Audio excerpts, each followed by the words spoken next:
బాగుందో కదా! ఈరోజు వాతావరణం కూడా చాలా బాగుందే. వాతావరణం బాగోవడమే కాదు, అమ్మ కూడా లేదిక్కడ. ఇక ఈరోజు మన ఇష్టం వచ్చినంతసేపు ఆడుకోవచ్చు. కానీ మనం సాయంత్రంలోగా మహల్‌కి వెళ్ళిపోవాలి. మనం రోజంతా బయట ఉన్నామని అమ్మకి తెలిస్తే చాలా బాధపడుతుంది. అరే! నువ్వెందుకు కంగారు పడుతున్నావు?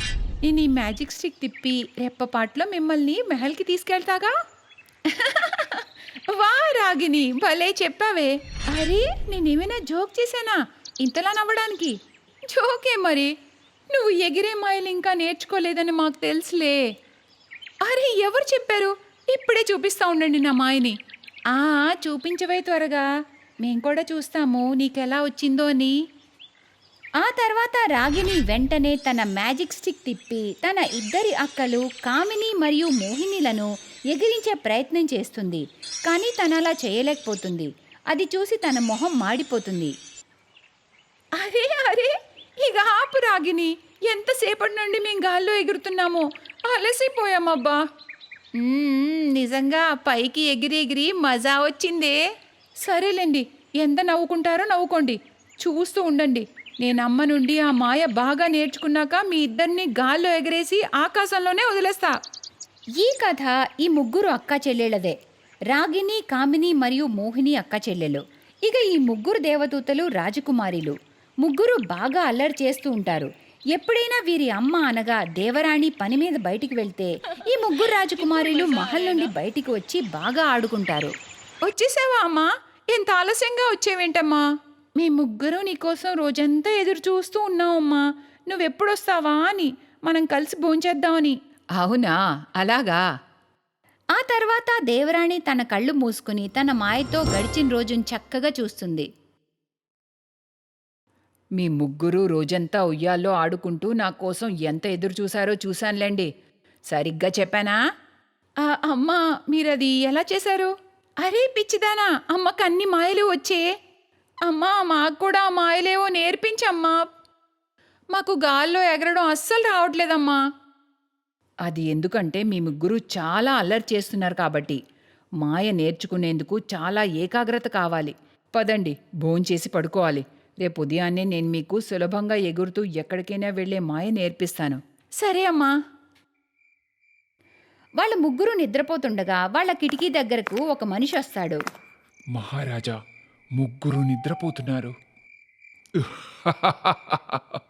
ఈ దేవకన్యలని మన అదుపులోకి తీసుకునే సమయం వచ్చేసింది. వీళ్ళు ముగ్గురు ఇప్పుడు దేవలోకం నుండి బయటకు వెళ్తారు. దేవరాణి జైలుకు వెళ్తుంది. ఇక నేను ఇక మీరు దేవలోకపు సింహాసనంపై కూర్చుంటారు. మహారాజ్ అనంత్ సింగ్కి జై హో, జై హో. అనంత సింగ్ దేవలోకపు మహామంత్రి మరియు దేవరాణి యొక్క సలహాదారుడు. అతను చాలా దుష్టుడు. అనంత సింగ్కు అన్ని మాయలు తెలుసు. అతని కోరిక దేవలోకపు రాజు అవ్వాలని. అతని మాయతో దేవరాణి కటకటాల్లో బంధించి తన నుంచి తన మ్యాజిక్ స్టిక్ని కూడా లాక్కుంటాడు. అనంత్ సింగ్ దుష్టుడా, నీ అసలు రూపాన్ని చూపించావు కదారా. నువ్వేం చెయ్యగలవు మహారాణి? నీ మాయాకర్ర నా దగ్గర ఉంది. నువ్వు ఎలాంటి మాయా చెయ్యలేవు. నీ కూతుర్ల సంగతి అంటావా? వారి పని కూడా ముగుస్తుందిలే. అనంత్ సింగ్ తన ముగ్గురు కూతుర్లను చంపేశాడని అనుకుంటుంది మహారాణి. తను ఎక్కి ఎక్కి ఏడుస్తుంది. అటు భూలోకంలో ముగ్గురు కళ్ళు తెరవగానే, అరే మనం ఎక్కడున్నాం? మన బట్టలు ఏమయ్యాయి? అమ్మేది, మన మహలేది? చూస్తుంటే ఇది భూలోకంలో ఉందే. అమ్మ నాకు ఈ లోకం గురించి చెప్పింది, కానీ మనం ఇక్కడికి ఎలా వచ్చాం? పదండి, ఎవరినైనా సహాయం అడుగుదాం. అనంత్ సింగ్ మాయతో ముగ్గురు రాజకుమారీల బట్టలు సాదా అయిపోతాయి. వారు చాలా మామూలుగా కనిపిస్తారు. వారు ఒక గుడిసె ముందు ఆగి రాగిని ఇలా అంటుంది. ఎవరైనా ఉన్నారా? ఉన్నాను, కానీ మీరెవరు? నమస్కారం అమ్మా, నా పేరు రాగిని. వీళ్ళిద్దరూ నా అక్కలు కామిని మరియు మోహిని. మేము ముగ్గురం. అరే ఏవైంది? మా ముగ్గురికి చాలా ఆకలిగా ఉందమ్మా. మాకు ఈ లోకంలో ఎవ్వరూ లేరు. అయ్యో అలా ఎందుకంటావమ్మా? దేవుడున్నాడు కదా, ఆయన అందరికీ బంధువే. రండమ్మా, లోపలికి రండి. సరళ యొక్క గుడిసె పెద్దదేమీ కాదు. తను ఆ గుడిసెలో తన ముగ్గురు కొడుకులతో కలిసి ఉంటుంది. రమేష్, మహేష్ మరియు కమలేష్తో. వాళ్ళు ముగ్గురు కట్టెలు కొట్టేవారు మరియు స్వభావంలో చాలా కష్టపడే గుణం కలవారు. అలా కొద్ది రోజులు గడుస్తాయి. ఇక ఒకరోజు, చూడు తల్లి, నాకు వయసు అయిపోయింది. ఆ దేవుడు నన్ను ఎప్పుడైనా పైకి తీసుకెళ్ళిపోతాడు. మీకు కూడా ఎవ్వరూ లేరు కదా, అందుకే మీ ముగ్గురు నా కొడుకుల్ని పెళ్లి చేసుకుంటే బాగుంటుందని నా ఉద్దేశం. మీకు ఇబ్బంది లేకపోతేనే. ముగ్గురు రాజకుమారులకు ఎలాంటి ఇబ్బంది ఉండదు. ముగ్గురు అన్నదమ్ములు వారి వారి భార్యలకు నుదుటిపై సింధూరం పెట్టగానే వెంటనే ఒక పెద్ద వెలుగొస్తుంది. దాంతో ముగ్గురు మహారాణులు వారి అసలు రూపంలోకి వచ్చేస్తారు. అలాగే వారికి వారి మాయాశక్తులు కూడా తిరిగి వచ్చేస్తాయి. సరళ వాళ్ళని ఆశీర్వదిస్తూ ఇలా అంటుంది. మీ ముగ్గురు సాక్షాత్తు లక్ష్మీదేవి అవతారాలమ్మా. మీ ముగ్గురిని నేను నా కోడళ్ల రూపంలో పొంది ధన్యమైపోయాను. అంతా భగవంతుడి దయ. అత్తయ్య, మాకు అసలైన సంతోషం మా అమ్మని విడిపించాకే. మాకు ఆజ్ఞ ఇవ్వండి అత్తయ్య, దేవలోకానికి వెళ్ళి అన్నీ చక్కపరిచి తిరిగి వచ్చేందుకు. సరళ తల ఊపి ముగ్గురు రాజకుమారులకు అనుమతిస్తుంది. ముగ్గురు రాజకుమారులు కలిసి అనంత్ సింగ్ని ఎదుర్కొంటారు. ఇక అతన్ని ఓడించి దేవరాణిని మరియు దేవలోకాన్ని విడిపిస్తారు. ఆ తర్వాత, ఎక్కడికి వెళ్తున్నారమ్మా? నా నుంచి దూరంగా వెళ్ళకండి. లేదమ్మా, మేం వెళ్ళాలి. ఎందుకంటే ఇప్పుడు మాకు ఇంకొక అమ్మ మరియు కుటుంబం ఉంది. ఇప్పుడు మేము మీ అల్లరి కూతుళ్ళం కాదు. మేము ఒక ఇంటికి బాధ్యత గల కోడళ్ళం అమ్మా. మేము మా బాధ్యతలను నిర్వర్తించాలి కదా. అవునమ్మా, కానీ మేము ఈ దేవలోకం నుంచి బంధం తెంచుకొని వెళ్ళట్లేదు. ఈ దేవలోకం మాకు పుట్టిల్లమ్మా. దీన్ని మేము ఎప్పటికీ వదల్లేం.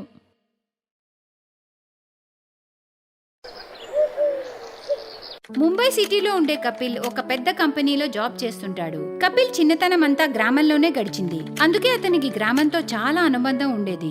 సిటీలో ఉద్యోగం చేస్తున్నప్పటికీ పల్లెటూరి అమ్మాయినే పెళ్లి చేసుకోవాలనుకుంటాడు. ఒకసారి కపిల్ అతని స్నేహితుడి పెళ్లికి ఊరికి వెళ్తాడు. అక్కడ అతనికి రష్మి అనే అమ్మాయి చాలా నచ్చుతుంది.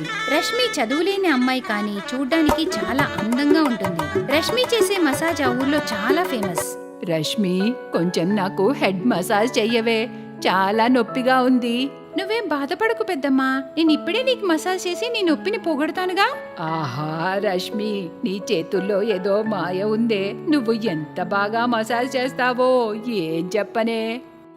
కపిల్ తనని చూసి చూడగానే ప్రేమలో పడిపోతాడు. ఇంకేమీ ఆలోచించకుండా అతను రష్మిని ఒప్పించి పెళ్లి చేసుకుంటాడు.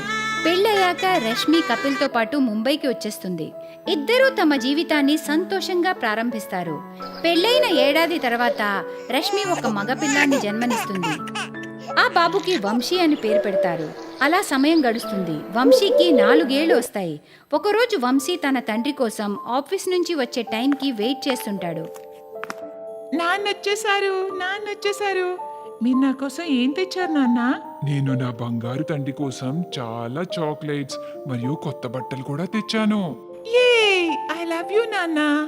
ఏంటండి మీరు కూడా ఎందుకింత వేస్ట్ ఖర్చులు చేయడం చెప్పండి. అరే, దానిలో ఖర్చేముంది? నా కొడుకు సంతోషం కోసం నేను ఎంత ఖర్చు పెట్టడానికైనా సిద్ధమే.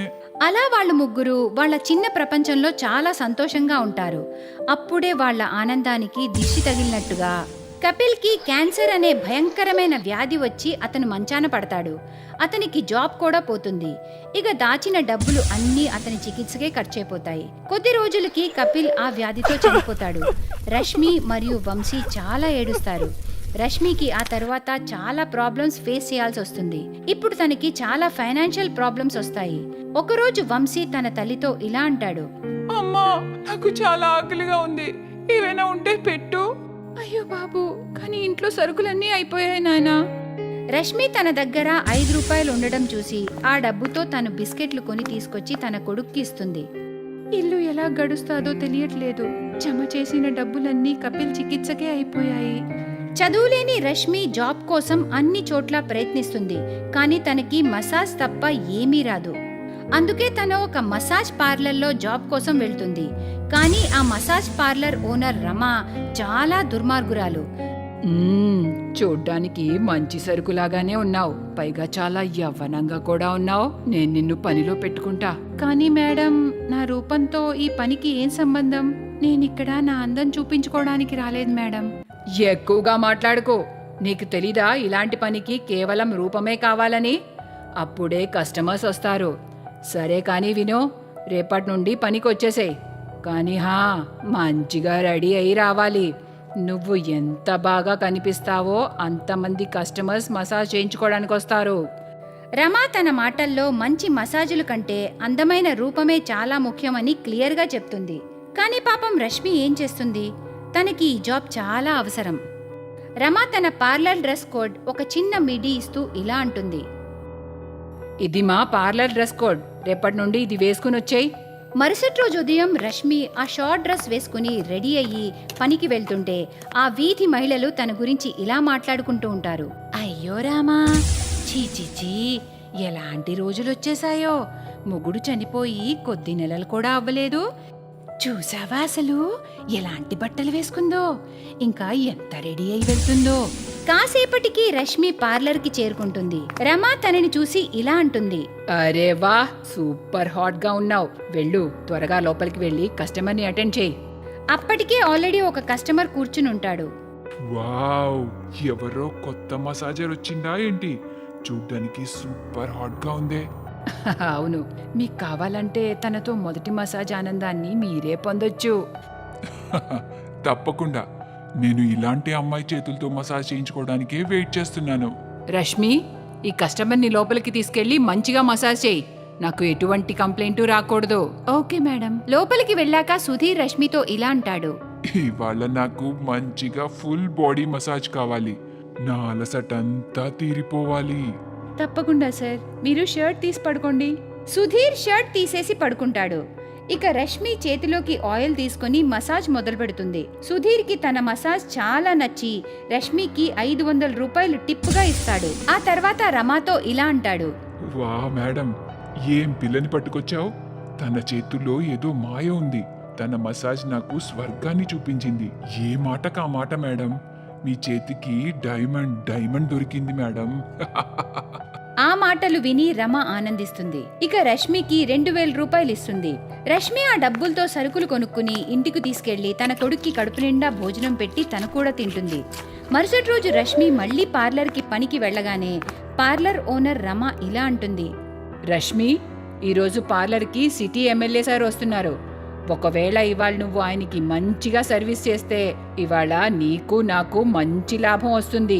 నీ అంత అందంగా ఇక్కడ ఎవ్వరూ లేరు. డబ్బుల మాటకి రష్మి చాలా ఆనందపడుతుంది. కానీ అక్కడ పనిచేసే వేరే అమ్మాయి రష్మితో ఇలా అంటుంది. రష్మి, నువ్వు ఈ పని తీసుకోకు.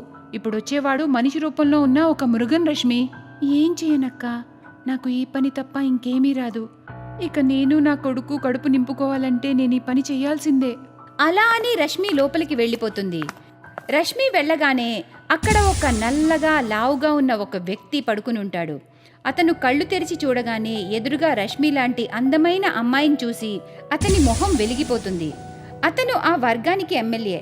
అతని చండాలమైన చూపులతో రష్మిని కన్నార్పకుండా చూడ్డం రష్మికి అస్సలు నచ్చదు. చాలా అన్కంఫర్టబుల్గా ఫీల్ అవుతుంది. అయినా కానీ రష్మి బలవంతంగా ధైర్యం చేసి అతనికి మసాజ్ చేయడం మొదలు పెడుతుంది.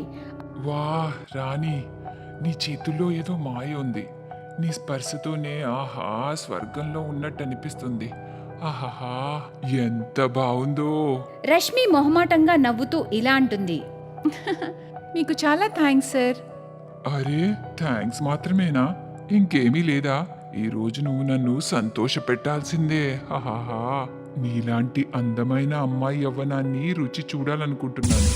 ఈరోజు నాకు స్వర్గాన్ని చూపిస్తావు కదా రాణి. అలా అని అతను రష్మిని దుర్బుద్ధితో ముట్టుకుని బలవంతంగా అతని వైపుకి లాగుతూ ఉంటాడు. అలా చేయడం చూసి రష్మి ఇలా అంటుంది. ఏంటి సార్ ఇది? నేను అలాంటి అమ్మాయిని కాదు, వదిలేని నన్ను. అరే రాణి, ఇలాంటి నకరాలు అందరు అమ్మాయిలు చేస్తారు, కానీ తర్వాత అందరూ ఒప్పేసుకుంటారు. అలా అని అతను మళ్ళీ బలవంతంగా రష్మిని పట్టుకోవడానికి ట్రై చేస్తాడు. అప్పుడు రష్మికి చాలా కోపం వచ్చి అతనిని గట్టిగా వెనక్కి నెట్టేస్తుంది. దాంతో అతను వెనక్కి పడిపోయి అతని తల నేలకి గట్టిగా తగలడంతో రక్తం కారడం చూసిన రష్మి వెంటనే గది నుంచి బయటికి వచ్చేస్తుంది. అప్పుడు రమ కోపంగా ఇలా అంటుంది. అరే మెంటల్ దానా, ఏం చేశావు నువ్వు? ఇంత పెద్ద నాయకుణ్ణి నువ్వు గాయపరిచావా? దాని పరిణామం నీకు తెలుసా? నాకేం తెలీదు. అతను నన్ను బలవంతం చేయబోయాడు. నేను ఆయన్ని వెనక్కి నెట్టేసి వచ్చేశాను. దరిద్రపుదానా, నీకు పరువు అంత ముఖ్యమైతే ఇలాంటి పనిలో ఎందుకు చేరావు? రమ తనని పని నుంచి తీసేస్తుంది. రష్మి ఏడుస్తూ ఇంటికి చేరుకుంటుంది. అప్పుడు అప్పుడు వంశీ, మమ్మీ ఇవాళ ఇంత త్వరగా నువ్వు ఇంటికి వచ్చేసావేంటి? ఏమైంది? ఏం లేదు బాబు, నేను ఆ ఉద్యోగం వదిలేశాను. మరుసటి రోజు రష్మి ఇంటి బెల్ మోగుతుంది. తను తలుపు తీసి చూడగా అక్కడికి రమ ఆ నాయకుడితో పాటు వస్తుంది. నీకు ఎంత ధైర్యం? నువ్వు నన్ను గాయపరుస్తావా? ఇప్పుడు చూడు నేను నిన్నేం చేస్తానో. ఆ నాయకుడు ఆ ఇంటిని కొనేస్తాడు. ఇక అతను తన గుండాలతో వాళ్ళని బెదిరించి ఆ ఇంటి నుండి వాళ్ళని గెంటేస్తాడు. ఇప్పుడు మనం ఎక్కడికి వెళ్తామమ్మా? మన తలరాత ఎలా ఉంటే అలానే జరుగుతుంది బాబు. రష్మి తన పక్కింటి వాళ్ళని కొంచెం ఉండడానికి చోటు అడుగుతుంది, కానీ ఎవ్వరూ తనకి చోటివ్వరు. నాకు ముందే తెలిసే నువ్వు మంచిదానివి కాదని. నీలాంటి దానికి మా ఇంట్లో చోటు ఇవ్వలేమో. రేపు నువ్వు మా భర్తల్ని వల్ల వేసుకుంటే ఏం చేస్తాం? రష్మి ఏడుస్తూ వంశీతో పాటు అక్కడి నుండి వెళ్ళిపోతుంది. అప్పుడక్కడికి వినోద్ అనే యువకుడు వచ్చి, మీరు మిసెస్ కపిల్ కదా మేడం? అవును సార్, చెప్పండి. నా పేరు వినోద్. నేను ఒక ఎల్ఐసి ఏజెంట్ని. మీ భర్త లైఫ్ ఇన్సూరెన్స్ చేయించుకున్నారు. దాని విలువ 1 కోటి రూపాయలు. ఇదిగోండి మీ డబ్బులు. ₹1 కోటి? రష్మి కళ్ళల్లో నీళ్లు తిరుగుతాయి. వెంటనే రష్మి కష్టకాలం పోతుంది. ఆ డబ్బులు తీసుకుని తను ఆనందంగా ఉంటుంది. రష్మి ఆ డబ్బుతో ఒక ఇల్లు కొనుక్కుని వంశీని మంచి స్కూల్లో జాయిన్ చేసి, అలాగే తను ఒక పెద్ద మసాజ్ పార్లర్ కూడా ఓపెన్ చేస్తుంది. చూస్తూ చూస్తూనే తన పార్లర్ చాలా బాగా నడుస్తుంది మరియు దేశంలో చాలా ఫేమస్ కూడా అవుతుంది. రష్మి కొన్ని సంవత్సరాల్లోనే చాలా ధనవంతురాలైపోతుంది. Thanks for watching.